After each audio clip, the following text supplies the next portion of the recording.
ভাই আমি শিখতে চাই আপনাদের কাছ থেকে, কিন্তু আপনি বলেন না যে জামাতের আমির বলেছে যে তোমাদের সাথে তোমাদের টক শোতে আসাই আসেন না ভাই, আপনি না আসলে তো আমরা মরে যাবো না। আমরা ছোট মানুষ, আমাদেরকে বাদ দিয়ে দেন, আমাদেরকে জুলাইতে লাগে না তো। জুলাইতে শুনেন হাবিব ভাই, আপনাদের যে ইনফিরিয়রিটি কমপ্লেক্স, কথার ভিতর কথা আমার কথার ভিতর কথা বলবো আমার কথার মতো আপনি বলেছেন। আমি বলি না, একটা বল না। আচ্ছা ঠিক আছে, আপনি বিশেষ করে তারপর আমি বলি, কিন্তু এই আমাদেরকে যে অনুমানুষ মনে করতেছেন, আমাদেরকে জুলাইতে লাগছে, এটা আমরা শিখেছি, আমাদের জুলাইতে লাগছে আপনাদের ভাই। এখন আমাদের লাগবে না, আপনাদের আমাদের জীবন দিতে হয়েছে। জীবন তো বাচ্চারাও দিচ্ছে, আপনারা তো জীবন দিয়ে মন্ত্রী হয়েছেন, বাচ্চারা তো কিছু হয় নাই।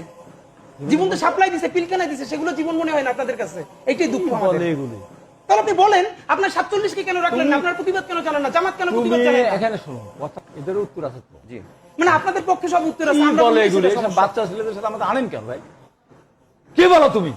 আমি এই দেশে শোনো, জেল থেকে মুক্ত হয়েছে না অবশ্যই না, অবশ্যই না, এই বাচ্চারা অবশ্যই না, জেল থেকে মুক্ত করছে, অবশ্যই না, এই বাচ্চারা বেগম জিয়াকে সবথেকে সম্মানের সাথে মুক্ত করছে, এই বাচ্চারা। আপনারা পারেন নাই, অবশ্যই না পারলেন না, সেটা আপনারা দেখেন, জনগণের ভোট আপনাদেরকে কি দেয় দেখেন। যদি একটা সুষ্ঠু হয়